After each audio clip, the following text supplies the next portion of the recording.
Sometimes the hardest prayers to answer are the ones we never thought to pray.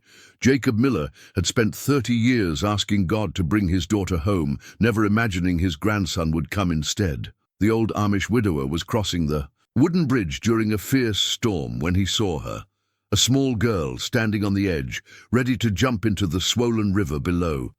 He pulled her back just in time. She was soaked, trembling, and speaking words that made his heart stop. This strange child knew his name. She knew about Sarah, his daughter who left their community decades ago and never returned. As Jacob wrapped the girl in his coat, she told him something impossible. She was his granddaughter, abandoned and alone. The daughter he'd lost had sent her only child to find him. But why now, after all these years of silence? Before we jump back in, tell us where you're tuning in from, and if this story touches you, make sure you're subscribed, because tomorrow I've saved something extra special for you. The storm-soaked wool coat clung to the child's small frame as Jacob guided his buggy through the muddy lane toward his farmhouse. Lightning split the October sky, illuminating the simple white structure that had been his home for 43 years. The girl, Emma, she'd whispered through chattering teeth, sat pressed against his side, her thin fingers clutching the coat's rough fabric like a lifeline. Jacob's weathered hands trembled as he held the reins. In all his 68 years, he'd never experienced a moment quite like this. The child's words echoed in his mind. Mama said to find Jacob Miller. She said, "You're my grandpa." Those simple sentences had shattered 3 decades of carefully constructed peace. The farmhouse stood dark against the storm, its windows reflecting nothing but emptiness. Jacob had grown accustomed to the silence, to the echo of his footsteps on pine floors, to conversations held only with his Lord during evening prayers. His wife Martha had been gone 12 years now, taken by the same cancer that seemed to claim so many good women before their time. Their daughter Sarah had vanished long before that, 30 years this past spring, since she'd stormed from this very house, her angry words still carved deep in his memory. "I hate this place, and I hate your rules, and I hate—" She'd stopped herself before saying the words that would have broken them both, but Jacob had heard them anyway in her 16-year-old eyes. "I hate you." Now, as he helped Emma down from the buggy, her small hand cold in his, Jacob wondered if God was testing him or granting him grace. Perhaps both. Inside, the house felt cavernous. Emma stood dripping on the braided rug Martha had made during her last winter, her dark eyes taking in the simple furnishings. The plain wooden table, the ladder-back chairs, the kerosene lamps, casting warm circles of light. No electricity hummed through these walls. No television chattered in the corner. The only sounds were the storm outside and the steady tick of the mantel clock Martha's father had carved. "Are you hungry, child?" Jacob asked, his voice rusty from disuse. Most days he spoke only to his horses and the barn cats. Emma nodded, still clutching his coat around her shoulders. She couldn't have weighed more than 50 pounds, all sharp angles and hollow cheeks. Her hair, dark like Sarah's had been, hung in wet tangles around a face that held shadows no 8-year-old should carry. Jacob moved about his kitchen with the careful efficiency of a man long practiced in solitude. He stoked the fire in the wood stove, put water on to boil, retrieved bread from the pantry, and preserves Martha had canned before her hands grew too weak to work. Simple food for a simple life, but honest and nourishing. As he worked, Emma explored the room with tentative steps. She paused before the photograph on the mantel, the only picture in the house, showing Jacob and Martha on their wedding day, young and hopeful in their plain dress. Beside it sat Martha's Bible, worn soft from decades of reading. "Mama has a picture like this," Emma said quietly, "but she's just a little girl in hers." Jacob's hand stilled on the loaf of bread. "Your mama kept pictures?" "Just one. She hides it in her special box." Emma's fingers traced the frame's edge. "She looks happy in it. The special box." Jacob's throat tightened as he remembered the wooden hope chest he'd made for Sarah's 13th birthday, decorated with carved flowers and her initials. He'd seen her packing it the night she left, stuffing it with letters and mementos, but he'd been too proud and angry to ask what she was taking. Too proud to beg her to stay. That chest was still in the attic, along with everything else Sarah had left behind. Her childhood quilts, her school papers, the wooden toys he'd carved during long winter evenings. He'd climbed those stairs countless times over the years, standing in the dusty space where her presence still lingered. But he'd never opened the chest. Some doors were better left closed. "Tell me about your mama," Jacob said, setting a bowl of warm soup before Emma. She attacked it with the desperate hunger of someone who hadn't eaten properly in days. Between spoonfuls, Emma painted a picture that broke Jacob's heart. Sarah worked 3 jobs: cleaning offices at night, serving tables during lunch, and taking in sewing when she could find it. They lived in a tiny apartment above a laundromat in North Philadelphia, where the sirens wailed at all hours and Emma wasn't allowed. Outside alone. "Mama tries real hard," Emma said, with the fierce loyalty of a child defending her only anchor. "But she gets tired a lot, and sometimes she coughs up blood." Jacob's spoon clattered against his bowl. "Blood?" Emma nodded matter-of-factly. "She says it's nothing, but Mrs. Rodriguez next door says Mama needs to see a doctor. Mama won't go. Though, says we can't afford it." The weight of 30 years of silence pressed down on Jacob's chest. While he'd nursed his wounded pride in this comfortable house, his daughter had been struggling to survive in a world he'd never bothered to understand. His grandchild had been growing up in poverty, watching her mother slowly die. Thunder rolled across the farm, and Emma flinched. Jacob realized she was still wearing his wet coat, her small body shivering despite the warm kitchen. "Let's get you into some dry clothes," he said gently. "I might have something that will fit." In the upstairs bedroom that had once been Sarah's, Jacob found himself surrounded by memories. The quilt Martha had made for Sarah's 16th birthday still covered the narrow bed. Her books lined the shelf: Little Women, Black Beauty, the poetry of Emily Dickinson that had so concerned the church elders. On the dresser sat the music box Jacob had bought from an English antique dealer, the one that played Amazing Grace. When wound, Emma touched the music box with reverent fingers.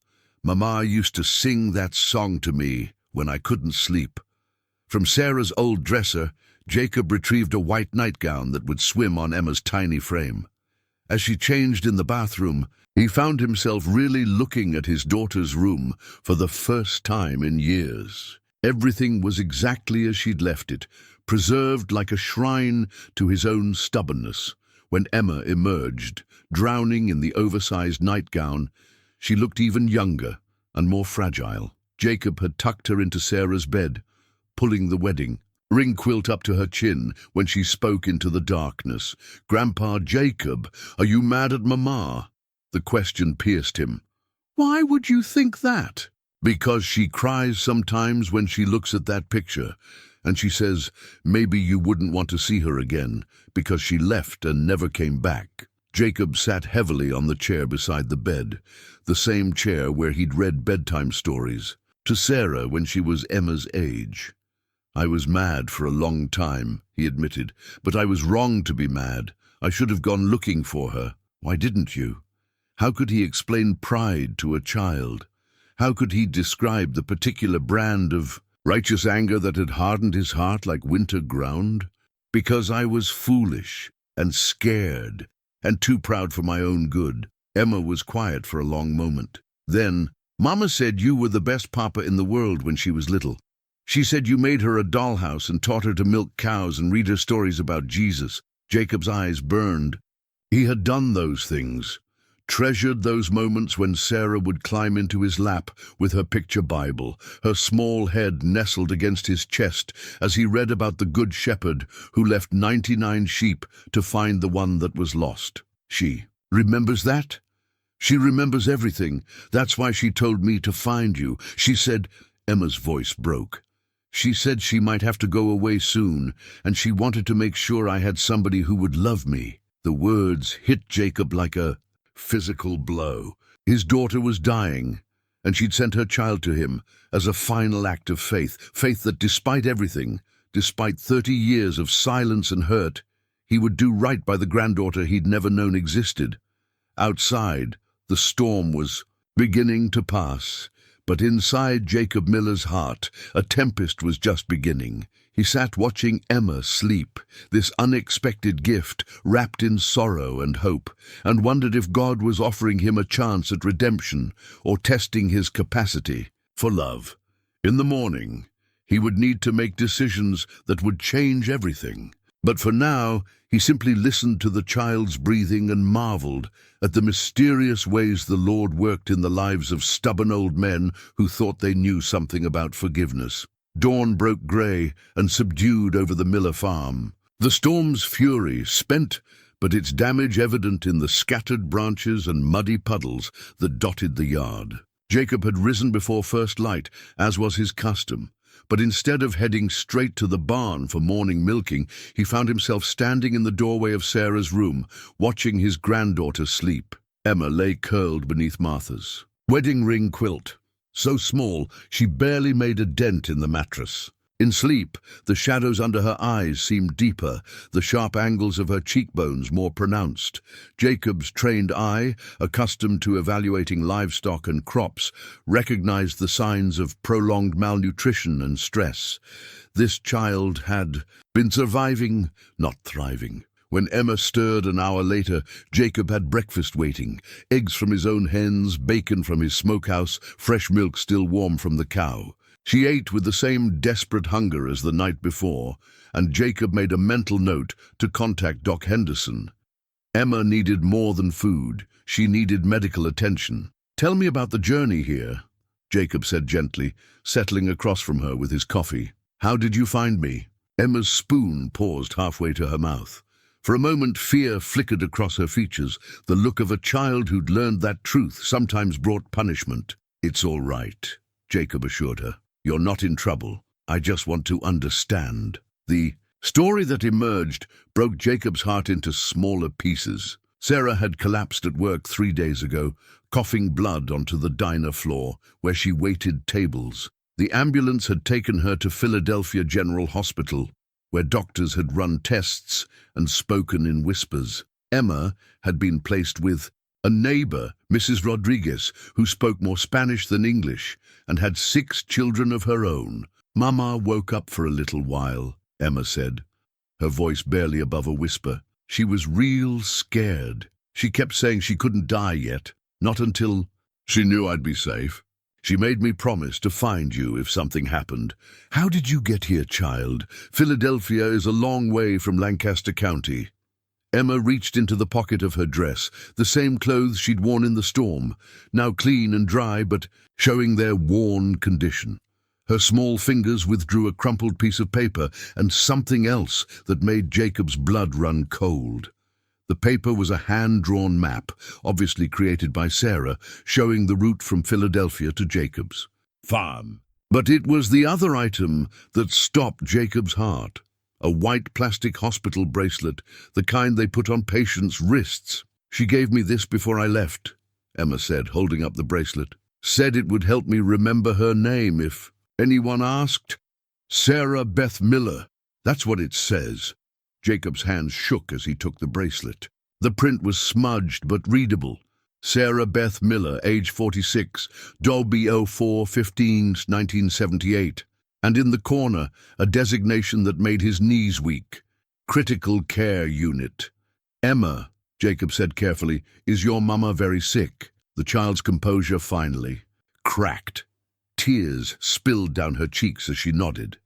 "The doctors said words I don't understand, but Mrs. Rodriguez crossed herself when she heard them. She only does that when something's really bad." Jacob pulled Emma from her chair and into his arms, feeling her small body shake with sobs she'd been holding back for days. This brave little girl had traveled 40 miles alone to find a grandfather she'd never met because her mother was dying. "In a hospital bed, she made me take the bus," Emma continued through her tears. "She gave me $20 and wrote down the stops. But when I got to Lancaster, I didn't know which way to go. The map wasn't clear. How did you end up on the bridge? I walked for hours. I was so tired and scared. Then it started raining and I couldn't see the road anymore. I climbed up on the bridge to try to see where I was, but the water was so loud and scary. She hiccuped. I thought maybe I should just jump. Then you wouldn't have to take care of me and Mama wouldn't have to worry. Jacob held her tighter, his own eyes burning. This child had been ready to end her life rather than be a burden to people she barely knew. The depth of despair in someone so young was almost unbearable. A knock at the door interrupted his thoughts. Through the window, Jacob could see Ruth Stoltzfus approaching with a covered basket, her prayer cap slightly askew, as if she'd hurried through her morning routine. Ruth had been Martha's closest friend and had appointed herself Jacob's unofficial, a caretaker since Martha's death, bringing him meals and gentle scolding in equal measure. She was a widow herself, her children grown and moved to other communities, and she'd channeled her maternal instincts toward keeping Jacob from becoming a complete hermit. "Jacob Miller," Ruth called through the door. "I saw lights burning late last night and wondered—" She stopped mid-sentence when she saw Emma clinging to Jacob's neck. "Ruth," Jacob said quietly, "I'd like you to meet my granddaughter, Emma, Sarah's daughter." Ruth's basket nearly slipped from her hands. She'd known about Sarah's departure, had been there for Martha during those dark years when worry ate at her like a disease. Ruth had also been there when Martha died, still mourning the daughter who'd never come home. "Ah, child," Ruth breathed, setting down her basket and reaching out tentatively. "You look just like your mama when she was small." Emma studied Ruth with the careful assessment of a child who'd learned to read adult intentions quickly. Whatever she saw in Ruth's kind face must have reassured her because she managed a small smile. "Where is Sarah now?" Ruth asked, her eyes meeting Jacob's over Emma's head. "Hospital in Philadelphia. Critical care." The words tasted bitter in Jacob's mouth. "Emma came alone to find me." Ruth's expression shifted through several emotions: shock, sorrow, and finally, the practical determination that had made her Jacob's anchor through Martha's illness and death. "Then we need to go to her," Ruth said simply. "Today." "Ruth, I haven't left this county in 15 years. I don't know anything about hospitals or city ways." "You know about being a father," Ruth interrupted firmly. "That's all you need to know right now." Jacob looked down at Emma, who was watching him with eyes far too old for her face.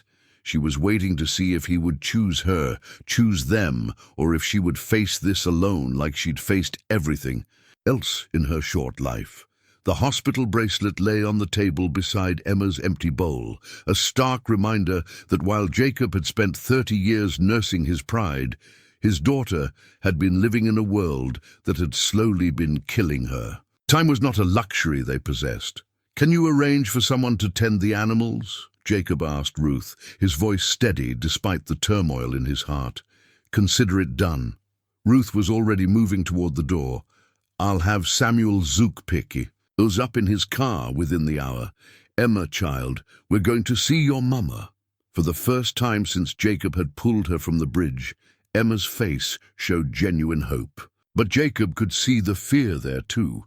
The fear that they might be too late, that her desperate journey might end in loss after all. As Ruth bustled out to make arrangements, Jacob held his granddaughter close and whispered a prayer he should have prayed 30 years ago. "Lord, let me not be too late to make this right." The hospital bracelet caught the morning light, a plastic reminder that some mistakes echo through generations. But sometimes, just sometimes, God grants foolish old men a chance to choose love over pride before it's too late. The hired car that Samuel Zook arranged was a modest sedan driven by an Englishman named David, who understood the Amish way of life well enough to drive in respectful silence. Jacob sat in the back seat with Emma pressed against his side, watching the familiar farmland of Lancaster County give way to the increasingly urban landscape of southeastern Pennsylvania. Jacob had forgotten how loud the world beyond his community could be. Cars rushed past at speeds that seemed reckless, their engines roaring and tires squealing. Billboards advertised products he didn't recognize, and buildings grew taller and closer together until they blocked out most of the sky. Emma, seemed to shrink smaller with each mile, as if trying to disappear entirely. "It's different from home, isn't it?" Ruth observed gently, her own discomfort evident in the way she clutched her black handbag. "Mama and me live in the loud part," Emma whispered, "where the trains go by and the people fight outside our window." Jacob's chest tightened. While he'd been living in peace and quiet, surrounded by rolling fields and the gentle sounds of farm life, his daughter and granddaughter had been trapped in a world of noise and conflict. The contrast felt like judgment on his choices.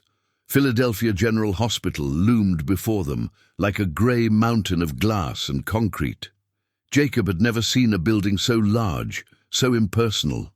People streamed in and out of the main entrance, some in white coats, others pushing wheelchairs or walking with canes. The sight of so much human suffering concentrated in one place was overwhelming. Inside, the hospital's antiseptic smell hit Jacob like a physical force. The floors gleamed under harsh fluorescent lights, and the walls were painted in colors that seemed designed to be forgettable. Everything was hard surfaces and sharp angles, nothing like the warm wood and soft fabrics of home. Emma led them through the maze of corridors with the confidence of someone who'd walked these halls before. Jacob marveled at how such a small child could navigate this complex place. But then he remembered that Emma had been forced to grow up faster than any child should. The elevator made Jacob's stomach lurch. He'd never experienced anything like the sensation of being lifted through the air in a metal box, and by the time they reached the 7th floor, his face had gone pale. Ruth steadied him with a gentle hand on his arm. "Critical Care Unit," the sign read, with arrows pointing down a corridor that seemed to stretch forever. Their footsteps echoed on the polished floor as they followed Emma toward a set of double doors marked "Authorized Personnel Only." A nurse at the desk looked up as they approached. She was a kind-faced woman in her 50s, with graying hair pulled back in a practical ponytail. Her name tag read, "Carol." "Emma!" the nurse exclaimed, her face brightening. "Honey, we've been so worried about you. Where did you go?" "I found him," Emma said simply, reaching for Jacob's hand. "I found my grandpa, just like Mama wanted." Carol's eyes widened as she took in Jacob's plain clothes and beard, Ruth's prayer cap and simple dress. Understanding dawned on her features. "You're Sarah's father," she said softly. "She's been asking for you." Jacob's voice came out as barely a whisper. "How is she?" Carol's professional composure wavered. "She's very sick, Mr. Miller. The doctors will want to speak with you, but—" She glanced at Emma, then back to Jacob. "She's been holding on. I think she was waiting for Emma to come back." They were led through the double doors into the intensive care unit, where the sounds of machines created a constant electronic symphony. Jacob had never heard anything like it. The rhythmic beeping of monitors, the whoosh of ventilators, the quiet conversations of medical staff speaking in terms he didn't understand. Room 712 was halfway down the hall. Carol paused at the door, her hand on the handle. "She's been in and out of consciousness," she warned gently. "The medication makes her confused sometimes. Just be patient with her." Jacob nodded, though his heart was beating so hard he was certain everyone could hear. 30 years had passed since he'd last seen his daughter. 30 years of wondering, regretting, and stubbornly refusing to make the first move toward reconciliation. The door opened, and Jacob saw her. Sarah lay so still in the hospital bed that for a terrifying moment Jacob thought they were too late. She was thin, too thin, with hollows in her cheeks that spoke of months or years of illness. Her dark hair, streaked now with premature grey, was spread across the pillow like a shadow. Tubes and wires connected her to machines that beeped and hummed with mechanical persistence. But she was breathing. Her chest rose and fell with the rhythm of life. And when Emma approached the bed and whispered, "Mama, I brought him," Sarah's eyelids fluttered. "Emma!" Sarah's voice was barely audible, roughened by the breathing tube that had recently been removed. Her eyes opened, the same deep brown eyes that had challenged him so fiercely the night she left home. "I'm here, Mama. And look, I found Grandpa Jacob, just like you told me to." Sarah's gaze moved from Emma to Jacob, and the years collapsed between them. For a moment, she was 16 again, standing in their kitchen with defiance blazing in her eyes. Then reality reasserted itself, and she was 46, dying, and staring at the father she hadn't seen since she was barely more than a child herself. "Papa?" The word came out broken, uncertain. Jacob's carefully constructed composure shattered. Tears he'd held back for 3 decades spilled down his cheeks as he approached the bed. "I'm here, Sarah. I'm here." Her hand was so small in his, so fragile he was afraid he might break it. When had his strong, rebellious daughter become this frail woman, who seemed to be disappearing before his eyes? "I'm sorry," Sarah whispered, her words slurred by medication and weakness. "I'm sorry. I left. I'm sorry I never—" "Hush now," Jacob said, his voice thick with emotion. "None of that matters now. I'm here." In his coat pocket, Jacob carried a small object he'd retrieved from his dresser before leaving home. A photograph from Sarah's high school graduation that he'd kept hidden in his Bible for 30 years. He'd been too proud to display it, but too heartbroken to throw it away. The picture showed Sarah in her cap and gown, smiling with the confidence of youth, ready to take on the world. He'd looked at that picture countless times over the years, wondering where she was, what she was doing, whether she ever thought of home. Now he knew she'd been fighting battles he'd never imagined, raising a daughter alone while her own body slowly betrayed her. "Emma told me you kept some pictures too," Jacob said gently, "in a special box." Sarah's eyes widened slightly. "You remember the hope chest? I remember everything, daughter.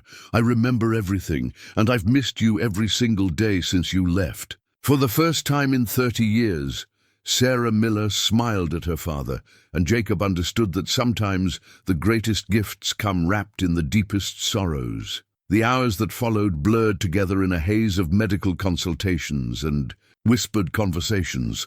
Dr. Patricia Chen, Sarah's oncologist, was a petite woman with gentle eyes and the kind of direct honesty that Jacob appreciated. She explained Sarah's condition in terms he could understand: lung cancer that had spread despite treatments, time measured in weeks rather than months. "She's been fighting this for 2 years, Dr. Chen said, as they sat in a small consultation room down the hall from Sarah's room. Emma was curled up asleep in Ruth's lap, exhausted from the emotional strain of the day. "She's been incredibly brave, especially considering she's been doing this alone." "Alone," Jacob repeated, the word tasting bitter. His daughter had faced cancer alone because he'd been too proud to swallow his anger and find her. She mentioned you several times during treatment, Dr. Chen continued, always with regret that you weren't speaking. She said Emma was the only family she had left. Jacob's hands clenched in his lap. "What can be done? Surgery, more treatments?" Dr. Chen's expression was kind but honest. "We've tried everything appropriate for her type and stage of cancer. At this point, our focus is on keeping her comfortable and giving her as much quality time as possible with Emma." The words hit Jacob like physical blows. His daughter was dying, and there was nothing he could do to stop it. All his years of farming, of solving problems with hard work and determination, meant nothing here. Some things couldn't be fixed with calloused hands and stubborn will. When they returned to Sarah's room, she was more alert. The afternoon medication had worn off enough for her to focus on their faces with something approaching clarity. Emma climbed carefully onto the bed beside her mother, and Sarah's arm tightened protectively around her daughter. "Tell me about the farm," Sarah said to Jacob, her voice stronger than before. "Is the old oak tree still there? The one with the tire swing you hung for me?" "Still there," Jacob confirmed. "Still strong. I've had to replace the rope twice over the years." A ghost of a smile crossed Sarah's face. "I used to pretend I could swing high enough to see the whole world from up there. You got pretty close a few times, scared your mother half to death." They talked carefully at first, tiptoeing around 30 years of silence, like people walking on ice that might crack beneath them. But gradually, memories began to bridge the gap. Sarah remembered the dollhouse Jacob had built her, complete with miniature furniture he'd carved during long winter evenings. Jacob recalled her fascination with the barn cats, how she'd named each litter and mourned when they grew up and left. "I kept some things," Sarah admitted quietly, "from home. I couldn't bring myself to throw them away." She gestured weakly toward the small closet in her hospital room. Ruth, understanding without being asked, retrieved a cardboard box from the top shelf. Inside, wrapped carefully in tissue paper, Jacob found treasures he'd thought were lost forever. There was the wooden bird he'd carved for Sarah's 10th birthday, a robin in flight, wings spread wide. He'd spent weeks getting the details right, sanding it smooth and painting it with colors that matched the robins that nested in their yard each spring. Sarah had treasured it, carrying it with her everywhere until her mother worried she'd lose it. "You kept it," Jacob marveled, turning the small carving over in his hands. "I couldn't leave it behind," Sarah whispered. "When I was angry at you, I would hold it and remember that you'd made it just for me, with your own hands, because you loved me." The box contained other memories too: pressed flowers from Martha's garden, a program from the Christmas pageant, where Sarah had played Mary, a handwritten recipe for her favorite cookies in Martha's careful script. Each item was a thread connecting Sarah to the home she'd left, proof that despite her angry departure, part of her heart had never truly left Lancaster County. Emma watched this reunion of objects with wide eyes. "Mama," she said softly, "you never told me Grandpa made you toys." "I made your mama many things," Jacob said, his voice rough with emotion. "I should have made more, should have spent more time showing her how much—" He stopped, overcome. "You did show me," Sarah said firmly. "Every carved animal, every story you read, every time you taught me to milk the cows or gather eggs. You showed me love in 100 different ways. I was just too young and angry to see it then." Ruth had been quietly organizing the items from Sarah's memory box, but she paused when she found something wrapped in faded blue tissue paper. "What's this, child?" Sarah's cheeks flushed with what little color she could muster. "Open it."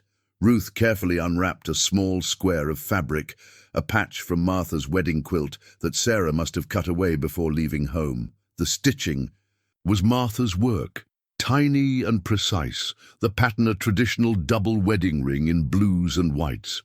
"I cut it from the corner where no one would notice," Sarah confessed. "I wanted to take something of Mama with me." Jacob's vision blurred. Martha would have given Sarah the entire quilt gladly if she'd known her daughter wanted a piece of home to take with her. Instead, Sarah had stolen away with this small token, too proud to ask and too young to understand that love freely given is worth more than love stolen. "Your mother made that quilt for our wedding," Jacob told Emma, who was examining the fabric. "With reverent fingers, every stitch was sewn with prayer and hope for our future together. Mama sings sometimes," Emma offered. "The same songs you probably sang when she was little, about Jesus and sheep and being safe in God's hands." Jacob looked at his daughter with new eyes. She hadn't abandoned everything about her upbringing. She'd carried their faith with her, passed it on to Emma in the form of old hymns and bedtime prayers. Despite the anger and hurt that had driven her away, some part of Sarah had remained anchored to the beliefs that had shaped her childhood. "I failed you," Jacob said quietly. "I was so concerned with being right that I forgot to be loving." Sarah's hand found his. "We both made mistakes, Papa. But look," she gestured toward Emma, "something good came from all of it. She's the best thing I ever did." Emma beamed at the praise, and Jacob saw in her smile echoes of Sarah at that age. Bright, curious, full of potential. His granddaughter was proof that love could survive even the deepest wounds, that hope could grow in the most unlikely soil. As evening settled over the hospital, Jacob realized that while they'd lost 30 years, they still had today. And sometimes, when grace is merciful, today is enough to begin healing what seemed forever broken. 3 days passed in the strange rhythm of hospital life. Jacob had taken a room at a modest motel nearby, though he spent most of his waking hours at Sarah's bedside. Ruth had returned to Lancaster County to manage the arrangements Jacob couldn't handle from Philadelphia, ensuring his animals were cared for and his absence explained to the community without unnecessary gossip. On the fourth morning, Jacob arrived to find Sarah's condition had worsened overnight. Her breathing was more labored, and the nurses moved around her bed with the careful efficiency that spoke of declining hope. Emma sat in the corner chair, unusually quiet, as if she could sense the change in the air. Dr. Chen pulled Jacob aside. After her morning rounds, "Her body is shutting down," she said gently. "We're keeping her as comfortable as possible, but you should prepare Emma and yourself." Jacob nodded, though the words felt surreal. How did one prepare a child for losing the only parent she'd ever known? How did he prepare himself for losing Sarah again, just when he'd found her? When he returned to Sarah's room, she was awake and lucid, more alert than she'd been in days. Sometimes, Dr. Chen had explained, patients experienced a final surge of energy before the end. Jacob chose to see it as God's grace, one last gift of time together. "Papa," Sarah said as he settled into the chair beside her bed, "there's something I need you to see." With effort, she reached under her pillow and withdrew. A small, worn journal bound in cracked leather. Jacob recognized it immediately. He'd given it to Sarah for her 16th birthday, hoping she might use it to record her thoughts about scripture or daily life. Instead, she'd left it behind when she stormed out of their house. "I went back for it," Sarah said, seeing his recognition. "2 days after I left home, I snuck back while you and Mama were at the Yoda wedding. I took this and a few other things." Jacob's heart clenched. She'd come home, and they'd missed her. If they'd been there, if they'd caught her in the act of returning, might things have been different? "I've been writing in it all these years," Sarah continued, "especially after Emma was born. I wanted her to know about her family, about where she came from." She placed the journal in Jacob's hands. The leather was soft with age and handling, the pages thick with years of writing. Jacob opened it carefully, as if it might crumble at his touch. The first entry was dated just a week after Sarah had left home. "I miss Mama's pancakes. I miss the way the roosters crow in the morning, and how Papa's hands smell like wood shavings. When he comes in from the workshop, I don't miss the rules, but I miss the people. Is that possible? To love someone and hate their choices at the same time?" Jacob's throat tightened as he read on. Page after page revealed Sarah's inner struggles, her loneliness in the English world, her regret at the harsh words she'd spoken, her pride that prevented her from coming home even when she desperately wanted to. One entry, dated a year after she'd left, particularly struck him. "I saw an Amish family at the market today. The father was teaching his little boy how to choose the best apples, just like Papa taught me. I wanted to run over and tell them I was Amish too, that I belonged somewhere. But I don't belong anywhere anymore. I chose this life, and now I have to live it, even when it's lonely." Emma had climbed onto the bed beside her mother and was listening intently as Jacob read selected passages aloud, the ones that spoke of love and longing rather than anger and regret. She was learning about her mother's heart, understanding, for the first time, the complexity of the woman who'd raised her. "There's more," Sarah said softly. "Keep reading." Jacob turned the pages and found entries about Emma's birth, Sarah's wonder at becoming a mother, her determination to do better for her daughter than she felt her own parents had done for her. But threaded through it all was a growing appreciation for the values she'd been raised with: honesty, simplicity, hard work, faith in God's providence. One entry made Jacob's hands shake. "Emma asked me today why we don't have a daddy like her friend Katie does. I told her that sometimes families look different, but that doesn't make them less. But the truth is, I wish she could know Papa. I wish she could see how gentle his hands are when he carves wood, how he sings hymns while he works, how he reads Bible stories with voices for all the different characters. I was so focused on what I was running from that I never appreciated what I was running to." "You wrote about me," Jacob said, his voice barely audible. Every year on your birthday, every Christmas, every time Emma did something that reminded me of you. Sarah's eyes were bright with unshed tears. I wrote letters to you that I never sent, apologies I never made, explanations I never gave. Jacob found one of those unsent letters, dated just 2 years earlier. Dear Papa, Emma is 6 now and starting to ask harder questions about family. She sees other children with grandparents and wonders why she doesn't have any. I tell her that her grandparents are in a special place where they're very happy, but I don't tell her that place is Lancaster County and they're very much alive. How do I explain that I was too proud to come home? How do I tell her that you probably don't even want to see me after all these years? I've made such a mess of things, Papa, but I want you to know that Emma is wonderful. She's smart and kind and she has your eyes. If something happens to me, I hope somehow she'll find you. I hope you'll see past my failures and love her the way you loved me before I broke everything. Jacob closed the journal gently, overwhelmed by the depth of Sarah's regret and the persistence of her love. For 30 years, she'd been carrying him with her in these pages, writing to him across the silence that had grown between them. I never stopped loving you, Papa, Sarah whispered, even when I was angriest, even when I convinced myself I hated everything about home. I never stopped loving you and Mama. And I never stopped loving you, Jacob replied, his voice thick with emotion. I was hurt and proud and foolish, but I never stopped loving you, not for one single day. Emma looked between them with the solemn understanding of a child who'd witnessed something sacred. Are you going to keep writing in the book, Grandpa? After Mama? She couldn't finish the sentence, but Jacob understood. Yes, he said firmly, meeting Sarah's grateful eyes.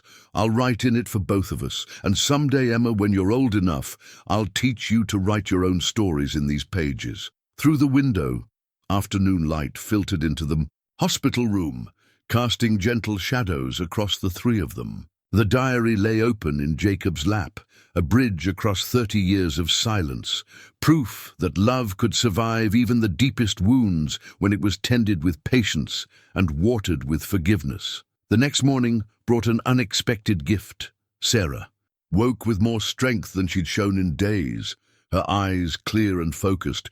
The nurses called it a rally, a common occurrence where terminally ill patients experienced a sudden improvement before their final decline. Jacob chose to see it as providence, one last opportunity for the conversations that needed to happen. Emma, sweetheart, Sarah said, her voice stronger than it had been all week. Would you go with Nurse Carol to get some juice? I need to talk to Grandpa alone for a few minutes. Emma hesitated, reluctant to leave her mother's side even briefly, but the promise of apple juice and animal crackers eventually won her over. When they were alone, Sarah turned to Jacob with an intensity that reminded him of the determined young woman she'd once been.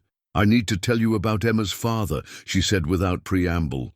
Jacob had wondered but hadn't wanted to press. Now he waited, sensing this was important in ways he didn't yet understand. Sarah's fingers traced the edge of her blanket as she spoke. His name was Daniel Hostetler. We met at a bar in Lancaster. He was there with some English friends, pretending to be someone he wasn't. The name hit Jacob like a physical blow. He knew the Hostetler family well. They lived 2 counties over, but their reputation was known throughout the Amish community. Daniel had been shunned 3 years earlier for repeatedly breaking his baptismal vows. He told me he'd left the Amish life for good, Sarah continued, said he understood what it was like to feel trapped by rules and expectations. We fell in love, or at least I thought we did. Jacob's jaw tightened, but he remained silent. When I told him I was pregnant, everything changed. Suddenly he wasn't interested in playing English anymore. He went back to his community, begged forgiveness, and got reinstated. I never saw him again. You never told him about Emma? Sarah shook her head. I tried once, when she was 2. I drove to his family's farm and saw him working in the fields with his new wife, his proper Amish wife who'd never rebelled, never caused scandal. He looked happy. I couldn't bring myself to destroy that. Jacob absorbed this information slowly. Emma's father was Amish, from a family he knew, living just 40 miles from his own farm. The irony was bitter. If Sarah had stayed home, if they'd found a way to work through their differences, she might have met Daniel in a completely different context. Emma might have grown up Amish, surrounded by family and community. "There's more," Sarah said quietly. She reached into the drawer of her bedside table and withdrew a small bundle wrapped in tissue paper. Inside were fabric squares, pieces of a wedding ring quilt in traditional Amish colors. Jacob's breath caught. "Where did you get these?" "I made them over the years whenever I could afford fabric. I never stopped dreaming about coming home, Papa. Even when I convinced myself I was happy in the English world, part of me was always planning my return." The quilt squares were beautifully crafted, the stitching precise and even. Martha would have been proud of the work. Each piece represented hours of careful labor, evenings spent piecing together fragments of a dream that had sustained Sarah through the hardest years of her life. "I was going to surprise Mama with a finished quilt," Sarah admitted. "I thought if I could show her I still remembered everything she taught me, maybe she'd forgive me for leaving." Jacob's vision blurred as he examined the squares. There were enough pieces here for a full-size quilt, years of work hidden away in a dying woman's hospital room. Sarah had never stopped being his daughter, never truly abandoned her heritage. She'd carried it with her in these carefully stitched reminders of home. "Your mother would have loved this," Jacob said softly. "She would have cried tears of joy to see your handiwork." "Will you?" Sarah's voice broke. "Will you make sure Emma knows how to quilt? It's important for Amish women to know these skills." The request revealed so much. Despite 30 years away from the community, Sarah still identified Emma as Amish, still wanted her daughter to carry on traditions that stretched back generations. She was entrusting Jacob not just with Emma's care, but with her cultural education. "I'll teach her myself if I have to," Jacob promised. "Ruth Stoltzfus is a master quilter. Between the two of us, Emma will learn everything your mother would have taught her." Sarah's shoulders relaxed with relief. "I've been so worried about her future. She doesn't know anyone but me, and I've failed to give her the stability she deserves." "You haven't failed," Jacob said firmly. "You kept her safe, loved her, taught her right from wrong. You did the best you could with what you had. But what if she doesn't fit in? The Amish community can be—" Sarah paused, searching for the right words. "Rigid? Unforgiving of differences?" Jacob supplied. "I know. I was one of those people once. But Emma won't face what you faced. Because I won't let it happen. I've learned something about love in these past few days. It's supposed to make room for people, not force them into boxes they don't fit." Emma's laughter drifted down the hallway as she returned with Nurse Carol. Sarah quickly bundled the quilt squares back into their tissue paper wrapping. "These are for Emma," she said, pressing the bundle into Jacob's hands. "Someday, when she's old enough to understand, tell her they represent all the dreams I had about coming home. Tell her that even when we're far from the people we love, we can still carry pieces of them with us." Emma bounced into the room, her face bright with the simple joy of apple juice and animal crackers. She climbed back onto the bed beside her mother, chattering about the fish tank in the pediatric wing that Nurse Carol had shown her. Jacob tucked the quilt squares into his coat pocket next to Sarah's diary. These artifacts of love and longing would help him tell Emma's story someday, not just the story of her mother's mistakes and regrets, but the story of her persistent love and her unbroken connection to home. As he watched Emma snuggle against Sarah's side, Jacob understood that he wasn't just inheriting a granddaughter.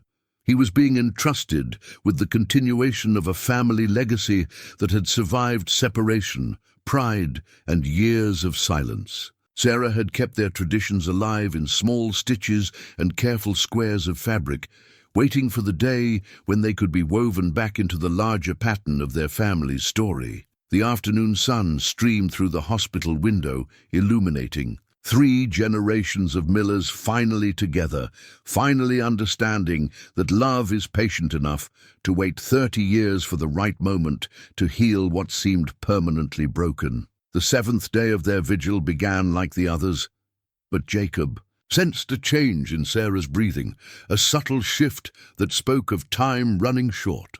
He'd seen this before, with Martha, with elderly neighbors, the quiet surrender that preceded the final letting go. Emma seemed to sense it too, staying closer to her mother's bedside, her small hand rarely leaving Sarah's arm.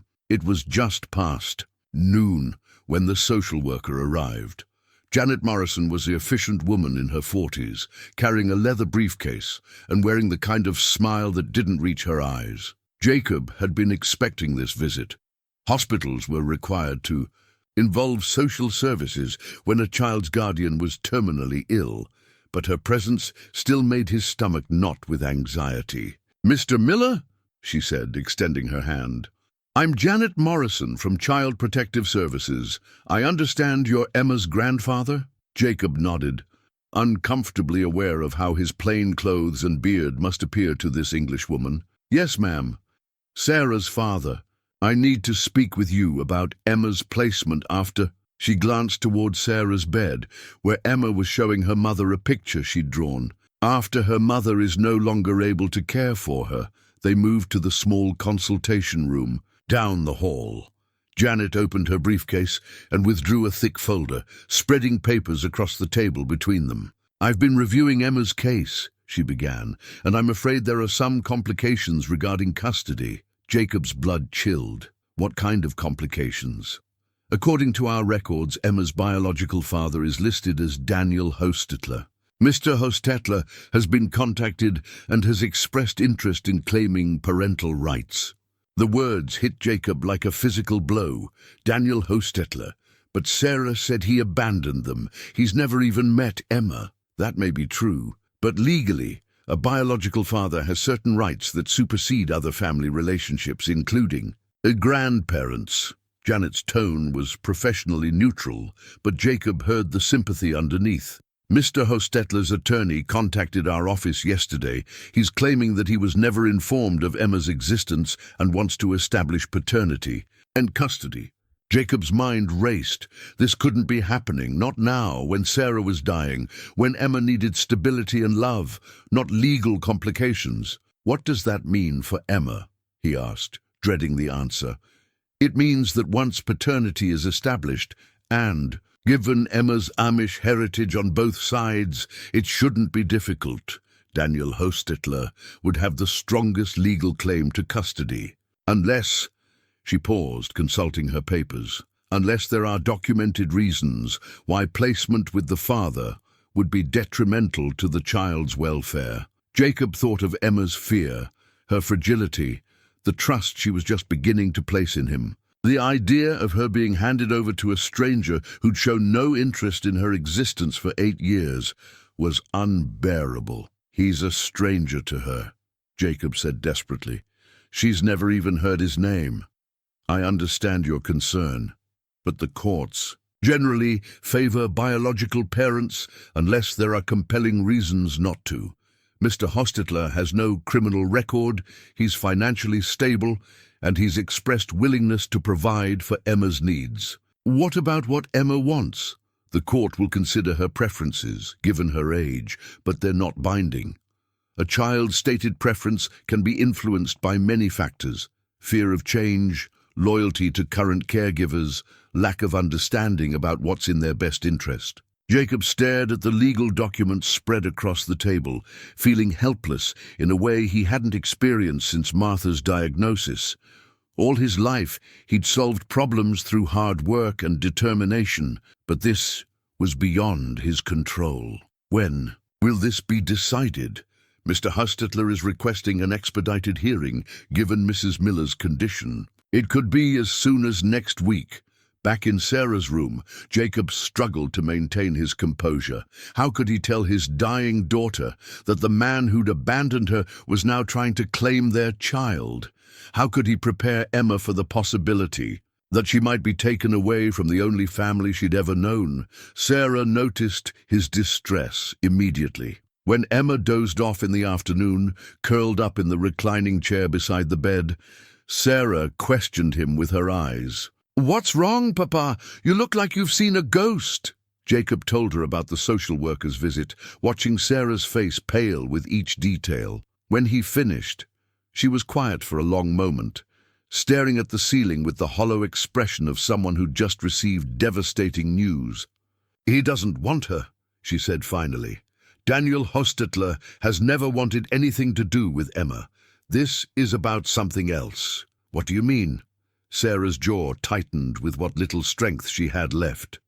3 years ago, I heard through. Mutual friends that Daniel's wife couldn't have children. They'd been trying for years, spent thousands on treatments. If he's suddenly interested in Emma, you think he wants her as a replacement for the children he can't have with his wife? Think Daniel Hostetler has always been good at taking what he wants when it's convenient for him. Sarah's voice carried a bitterness Jacob had never heard before. He took what he wanted from me, then walked away when it got complicated. Now that he's respectable again, married to the right woman, established in his community, now Emma might be useful to him. Jacob felt a cold rage building in his chest. "Over my dead body." "Papa, listen to me." Sarah gripped his hand with surprising strength.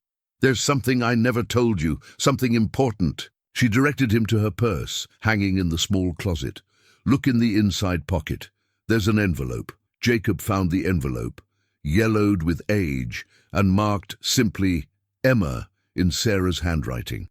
Inside were legal documents, a birth certificate, but also something else. A notarized statement dated just 3 months after Emma's birth. "I had a lawyer draw that up when Emma was a baby," Sarah explained. "It's a formal relinquishment of parental rights by Daniel Hostetler. He signed it." Jacob's hands shook as he read the document. It was all there. Daniel's acknowledgement of paternity, his formal relinquishment of all parental rights and responsibilities, and his agreement never to seek contact with the child or interfere in her upbringing. He signed. "Away his rights?" Jacob asked, hardly daring to believe it. "I told you I tried to contact him when Emma was 2, but that wasn't the whole truth. I actually contacted him when she was 3 months old. I was desperate, working 2 jobs, barely making rent, and Emma was sick all the time. I thought maybe he'd help financially, even if he didn't want to be involved."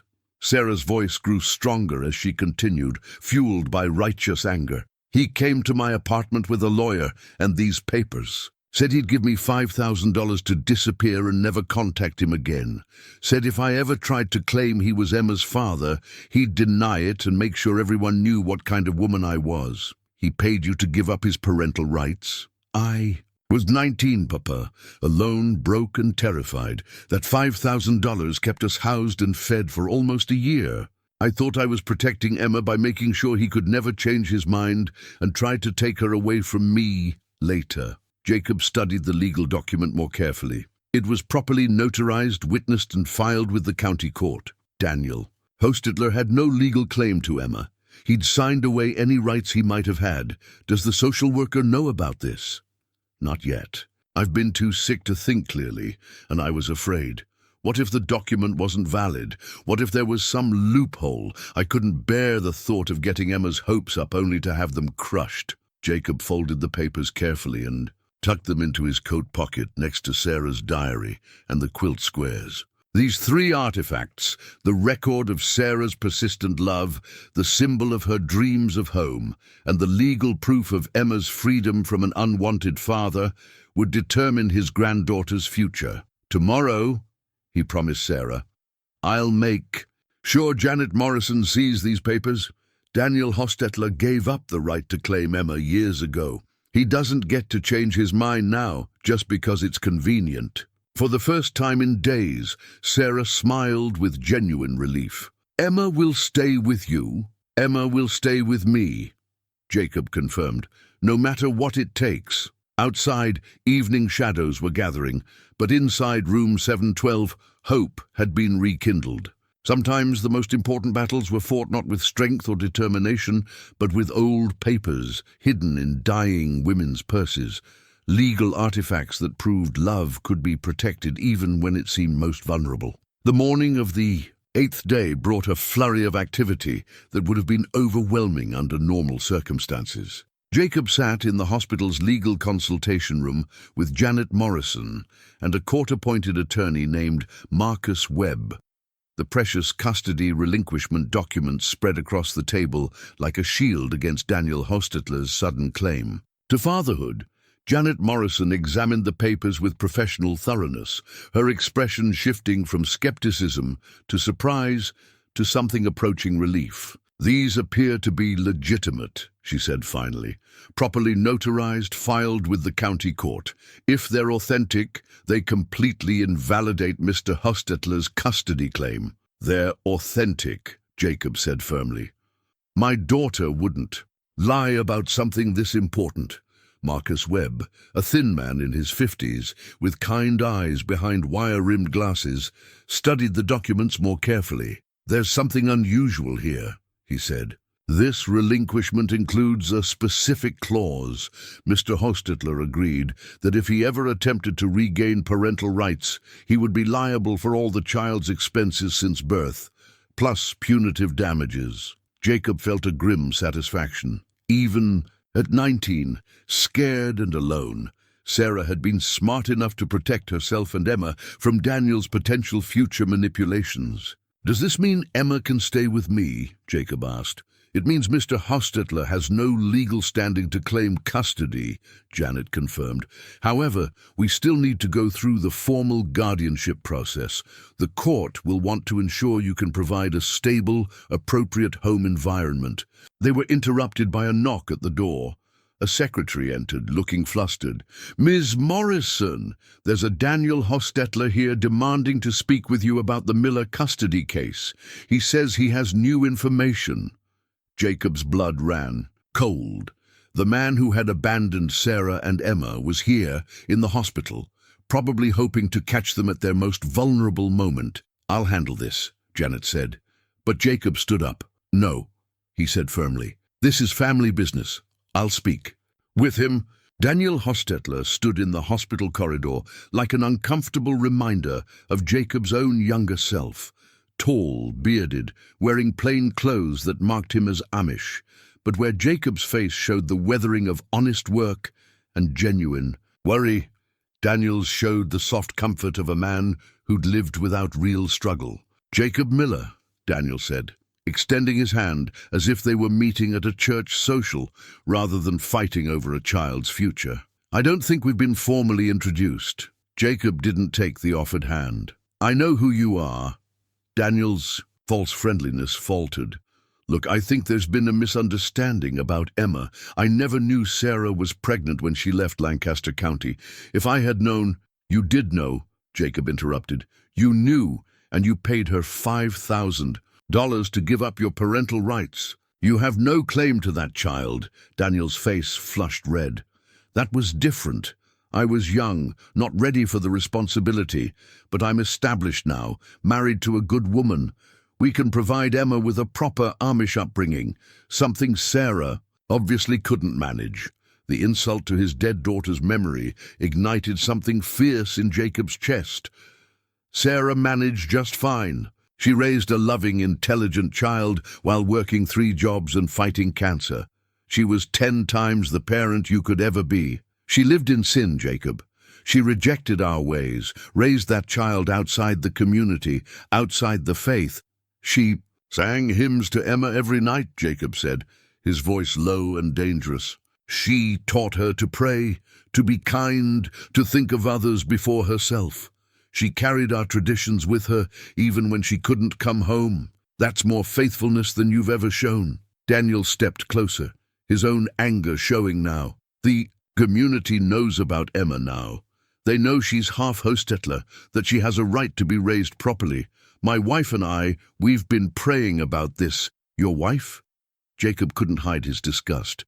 Is she the one who convinced you to try? To claim a child you abandoned? Does she know you signed away your rights to Emma before she was 6 months old? Daniel's composure cracked completely. Those papers were signed under duress. Sarah was threatening to make a public scene, to embarrass my family. I was protecting my community's reputation. You were protecting yourself, Jacob corrected.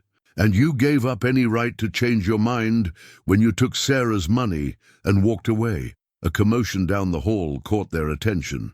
Ruth Stoltzfus had arrived, flanked by two men Jacob recognized, Bishop Eli Bontrager and Samuel Yoder, both respected leaders in the Amish community. They approached with the measured dignity that marked important church business. Daniel Hostetler, Bishop Bontrager said, his voice carrying the weight of ecclesiastical authority.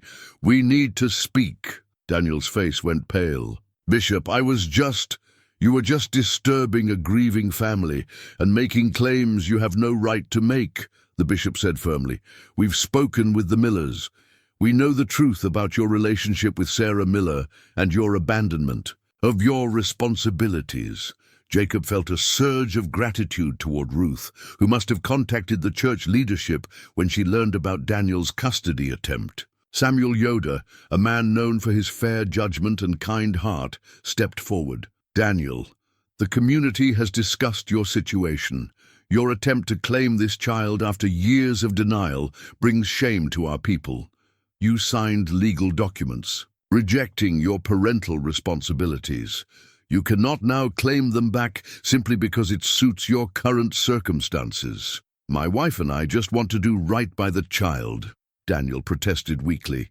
"If you wanted to do right by the child," Bishop Bontrager said sternly, "you would have done so 8 years ago, or 7 years ago, or any time before now, when her mother is dying and she needs stability, not upheaval." Emma appeared at the end of the corridor, having apparently slipped away from her mother's room. She stood frozen, taking in the scene. Her grandfather facing off with a stranger, surrounded by stern-looking Amish men in black hats. Her small face showed confusion and fear. Jacob immediately went to her, kneeling down to her level. "Emma, this is just some grown-up business. Why don't you go back to Mama?" "Is that man going to take me away?" Emma asked, her voice small and frightened. The question cut through all the legal maneuvering and community politics. This was what mattered, not Daniel's reputation or his wife's desires, but this 8-year-old girl who'd already faced more upheaval than any child should bear. "No," Jacob said firmly, looking directly at Daniel. "No one is going to take you away from where you belong." Daniel stared at Emma for a long moment, seeing her clearly for the first time. She was small for her age, still bearing the effects of poverty and stress, clinging to Jacob's hand like a lifeline. This wasn't the robust farm child he might have imagined, easily slotted into his comfortable life. This was a fragile girl who'd known loss and fear, who needed patience and understanding, not more disruption. Something in Daniel's expression shifted, and Jacob saw a flicker of shame cross his features. Daniel began, then stopped. He looked at the assembled church leaders, at Jacob's protective stance over Emma, at the legal papers that proved his own abandonment of responsibility. "Perhaps I was mistaken about the situation." "You were," Bishop Bontrager confirmed. "And now you need to leave this family to grieve in peace." Daniel nodded stiffly and walked away without another word, his shoulders slumped in defeat. Jacob watched him go, feeling no triumph, only relief that Emma wouldn't have to endure another loss. Back in Sarah's room, Jacob found his daughter weaker than before, the stress of the custody battle having taken its toll on her failing body. But when he told her that Daniel had withdrawn his claim, she smiled with profound relief. "Thank you, Papa," she whispered. "I was so afraid." "You don't need to be afraid anymore," Jacob assured her. "Emma is exactly where she belongs." As evening approached, Dr. Chen pulled Jacob aside for a conversation he'd been dreading. Sarah's condition was deteriorating rapidly. They had hours, not days. Jacob returned to find Emma curled up beside her mother, both of them looking at a children's Bible with faded illustrations. Sarah was reading the story of the Good Shepherd, her voice barely audible but steady. "He knows each of his sheep by name," Sarah read, "and when one is lost, He leaves all the others to find the one that's missing. Emma looked up at Jacob with eyes full of understanding beyond her years. Like you found me, Grandpa. Jacob's throat tightened. Like I found both of you. As night fell over Philadelphia General Hospital, 3 generations of Millers faced the hardest goodbye of all. But they faced it together, surrounded by the love that had survived 30 years of separation and would endure long after the hardest. Her prayers were finally answered.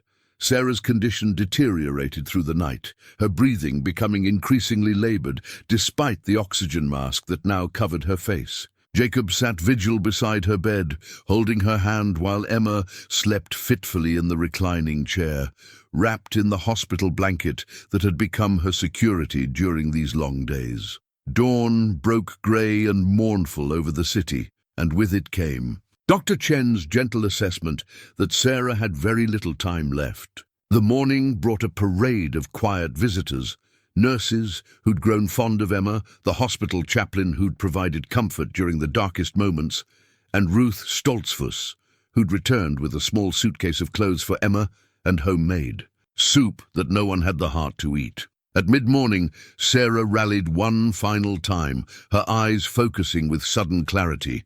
She gestured weakly for the oxygen mask to be removed, and when Dr. Chen hesitated, Sarah's expression became determined. "Please," she whispered, "I need to talk to my daughter." Dr. Chen complied, understanding that some conversations were more important than medical protocols. Sarah's voice was threadbare, but her words carried the weight of a mother's final wisdom. "Emma, sweetheart, come here." Emma approached the bed with the careful steps of a child who understood something momentous was happening. She climbed up beside her mother, nestling against Sarah's side, as she had every day of this long week. "Mama's very sick, isn't she?" Emma said, her voice small but steady. "Yes, baby, very sick. And I need to tell you some important things while I still can." From beneath her pillow, Sarah withdrew an envelope, sealed and addressed simply to Emma. In her careful script, it was slightly thick, suggesting multiple pages inside. "This is for you," Sarah said, pressing the envelope into Emma's small hands. "But not for right now. This is for when you're older, maybe when you're 16 or getting married or having babies of your own, when you need to hear your mama's voice again." Emma clutched the letter to her chest. "What does it say?" "It says, how much I love you. It tells you about your grandmother Martha and your grandfather Jacob when he was young, and all the good things about being part of our family. It talks about the mistakes I made and the lessons I learned, so maybe you can be wiser than I was." Sarah's eyes moved to Jacob, who was struggling to maintain his composure. "And it tells you that your grandfather is the best man I've ever known, even when we were too stubborn to see eye to eye." Jacob's vision blurred with tears he could no longer hold back. "Will you remember me?" Emma asked, the question that had been haunting her for days finally voiced. Sarah's hand trembled as she touched Emma's face. "Oh, sweetheart, every time you look in the mirror, you'll see my eyes looking back at you. Every time you're brave when you're scared, or kind when someone's mean to you, or smart when you need to figure something out, that's me living on in you. But what if I forget what you look like? What if I forget your voice?" Sarah looked at Jacob, a silent communication passing between them. He nodded, understanding her request without words. "Grandpa Jacob is going to help you remember," Sarah said. "He's going to tell you stories about when I was little, just like you. He's going to show you pictures and teach you the songs I used to sing.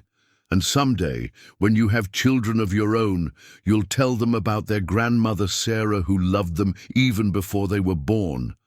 Emma was crying now, quiet tears that spoke of a grief too big for her small body to contain. "I don't want you to go, Mama. I don't want to go either, baby. But sometimes we don't get to choose. What we do get to choose is how we love each other while we're here." Sarah's voice was growing weaker, but her words remained strong. "And I choose to love you with everything I have, for as long as I have. And even after that." Jacob moved closer, placing his hand over both of theirs. "Emma, your mama is going to go be with your grandmother Martha now. They're going to be together in a beautiful place where there's no more sickness or sadness. Will she be happy there? She'll be peaceful, Jacob said carefully, but the part of her that loves you will always be right here. He touched Emma's chest, over her heart. Love doesn't die, even when people do. Sarah used her remaining strength to pull Emma close for one last embrace. You be good for Grandpa Jacob, she whispered. Learn everything he wants to teach you. Take care of each other. I will, Mama. I promise. As the afternoon sun slanted through the hospital window, casting long shadows across the room, Beth Miller closed her eyes and let herself drift toward the peace that had eluded her for so long. Her last conscious thought was gratitude, that she'd lived long enough to see her father's love for Emma, that her daughter would grow up surrounded by the family traditions she'd tried so hard to preserve, and that love had indeed been patient. Enough to wait 30 years for the chance to heal what once seemed beyond repair.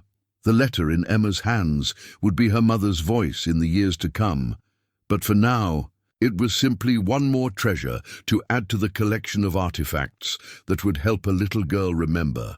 She was loved by generations of people who'd never stopped believing that families could find their way back to each other, no matter how far they'd wandered or how long they'd been lost. Sarah passed peacefully at 4:17 in the afternoon, her breathing simply becoming gentler and gentler until it stopped altogether. Emma was curled against her mother's side, and Jacob was holding Sarah's hand when her spirit finally let go of the pain that had racked her body for so long. The silence that followed was profound. No more machines beeping, no more labored breathing, just the quiet that comes when a long struggle finally ends.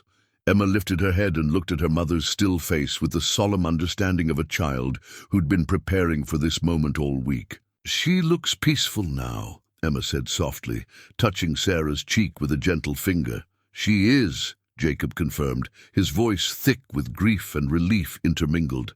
She's not hurting anymore. Dr. Chen and the nursing staff entered quietly to handle the medical necessities, their movements respectful and unhurried. They'd grown fond of this small family during their week-long vigil, and their professional duties were tempered with genuine compassion. Ruth Stoltzfus, who'd been waiting in the corridor, came forward with something Jacob hadn't expected to see. A simple Amish dress in Emma's size, made from dark blue fabric with traditional styling. The dress was clearly handmade, every stitch perfect, sized specifically for Emma's small frame. I thought, Ruth said hesitantly, if Emma is to come home with us, she should have proper clothes. I hope I didn't overstep. Emma looked at the dress with wonder, running her small fingers over the careful stitching. It's beautiful. Did you make it for me? I did, Ruth confirmed, with help from some of the other women. We wanted you to know you're welcome in our community. Jacob felt a surge of gratitude toward Ruth and the women who'd worked to create this symbol of acceptance. The dress represented everything Sarah had hoped for Emma: belonging, tradition, and the embrace of a community that would help raise her. Would you like to try it on? Ruth asked gently. Emma nodded, and Ruth helped her into the bathroom to change. When she emerged, Jacob's breath caught. Dressed in the plain blue dress with her dark hair neatly braided, Emma looked every inch an Amish child. But more than that, she looked like she belonged, like this was who she'd always been. Meant to be? What do you think, Grandpa? Emma asked, turning in a small circle to show off the dress. I think your mama would be very proud, Jacob said honestly. You look like you're ready to come home. The next few hours passed in a blur of arrangements and paperwork. Jacob found himself navigating systems he'd never encountered. Funeral, homes and death certificates, insurance forms, and legal documents. Through it all, Emma stayed close to his side, occasionally asking quiet questions, but mostly just absorbing the reality of her new life. As evening approached, they prepared to leave Philadelphia General Hospital for the last time. Emma insisted on saying goodbye to the nurses who'd been kind to her, particularly Carol, who'd become a favorite during their long stay. You take care of your grandfather, Carol told Emma, kneeling down to her level. And remember what your mama taught you about being brave. I will, Emma promised solemnly. The hired car that would take them back to Lancaster County was waiting in the hospital's circular drive. As they loaded their few belongings, Sarah's small collection of personal items, Emma's drawings, the precious artifacts that told their family's story, Jacob realized they were carrying more than just possessions. They were carrying the bridge between Sarah's old life and Emma's new one. During the drive home through the Pennsylvania countryside, Emma was unusually quiet, watching the landscape change from urban to rural, from the harsh angles of the city to the rolling farmland that would be her new home. As they passed Amish farms with their neat fields and simple houses, she seemed to be measuring this new world against everything she'd known before. "Will I have to learn to milk cows?" she asked, as they passed a farm where black and white Holsteins grazed in the evening light. "If you want to," Jacob replied, "I can teach you everything you need to know about farm life. Mama used to tell me stories about milking cows when she was little. She said you taught her to be gentle with the animals." "Animals know when you care about them," Jacob said, "just like people do." As they turned into Jacob's lane, passing the mailbox that would now need Emma's name added to it, the farmhouse came into view. It looked different to Jacob somehow, less lonely, more like a home preparing to be filled with life again. Emma stared at the house that would be hers now, taking in the wraparound porch, the simple white siding, the barn where she would learn to help with chores. "It's bigger than our apartment," she observed. "And quieter," Jacob added. "No sirens or traffic, just farm sounds, roosters and cows and the wind in the trees." As they climbed the porch steps together, Jacob carrying Sarah's memory box and Emma clutching her mother's final letter, both of them understood they were crossing a threshold into a new chapter of their shared story. The house that had echoed with loneliness for so many years was about to ring with the sound of a child's laughter again, and the man who'd thought his chance at family had ended was about to discover that sometimes God's greatest gifts come wrapped in the deepest sorrows. 6 months later, the Miller farmhouse hummed with life again.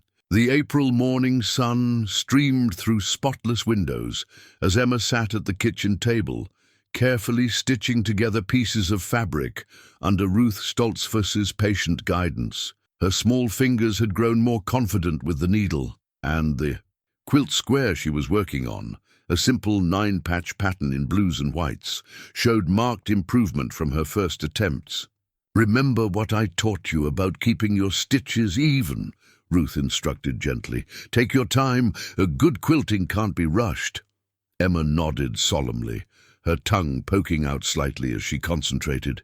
She'd grown in the months since Sarah's death, not just physically, though Ruth's cooking had filled out her sharp angles and brought color back to her cheeks, but in confidence and belonging. The shadows that had haunted her eyes were fading, replaced by the bright curiosity that Jacob remembered from Sarah's childhood. On the table beside Emma's work lay the artifact that had become the centerpiece of their healing. A quilt unlike any other in Lancaster County. Jacob and Emma had spent the winter months carefully piecing together Sarah's marriage ring squares with new fabric, creating something that honored both past and present. The traditional pattern was there, executed with Sarah's skilled hand, but it was surrounded by new squares that told the story of their reunited family. Emma had insisted on adding her own contributions, simple squares with embroidered details that represented her memories of life with Sarah. A tiny apartment building done in grey thread, a city bus, a small girl holding her mother's hand.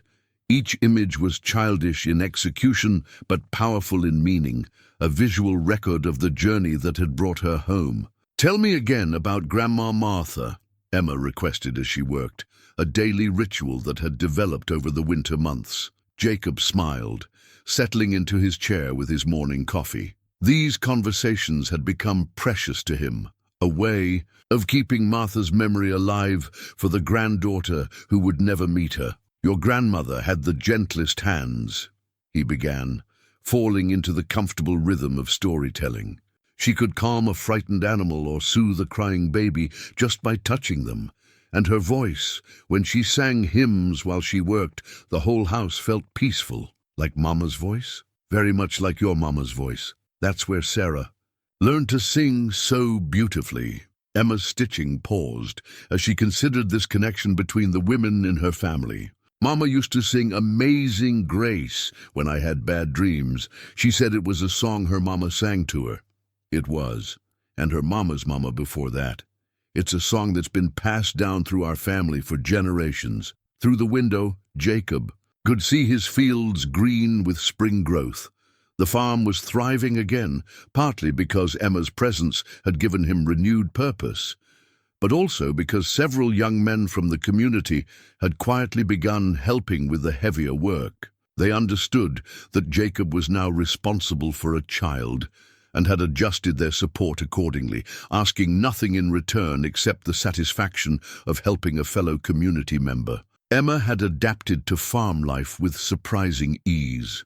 She'd learned to gather eggs without frightening the chickens, to help with simple milking tasks, and to recognize the signs of weather changes that determined the day's work. More importantly, she'd found her place in the rhythm of Amish life: morning prayers, honest work, simple meals shared in gratitude. The local school had welcomed her warmly, and Emma had quickly made friends among the Amish children who accepted her story without judgment. Children, Jacob had learned, were remarkably resilient when surrounded by stability and love. "Grandpa," Emma said, setting down her needle and looking at him with Sarah's serious expression, "do you think Mama can see us now?" Jacob considered the question carefully, as he always did when Emma asked about matters of faith and eternity. "I believe your mama is at peace, and I believe love doesn't end just because someone dies. Whether she can see us in the way we see each other, I don't know, but I know she's happy that you're safe and loved." Emma nodded, satisfied with this answer, as she always was, with Jacob's honest responses to her big questions. Ruth stood and stretched, admiring their morning's work. "This quilt is going to be something special," she declared. "I've never seen anything quite like it. Traditional and modern, old memories and new ones all stitched together. Like our family," Emma observed with the wisdom that occasionally surprised the adults around her.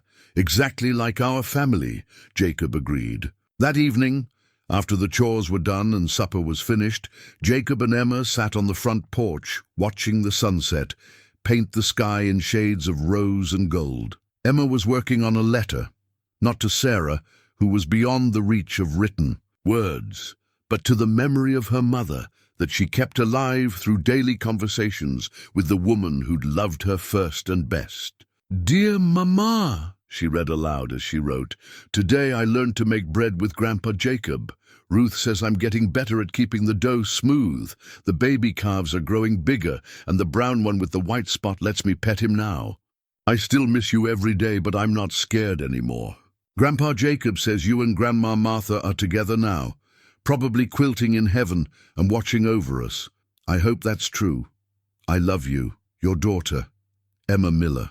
As stars began to appear in the darkening sky, Jacob wrapped his arm around his granddaughter and marveled at the mysterious ways God worked in the lives of stubborn old men and frightened little girls. The quilt they were making together, pieced from fragments of past and present, stitched with threads of love and forgiveness, would be a testament to the truth that families like quilts could be torn apart and mended stronger than before. The storm that had brought Emma to his bridge had passed, but the rainbow it left behind would color their lives for years to come.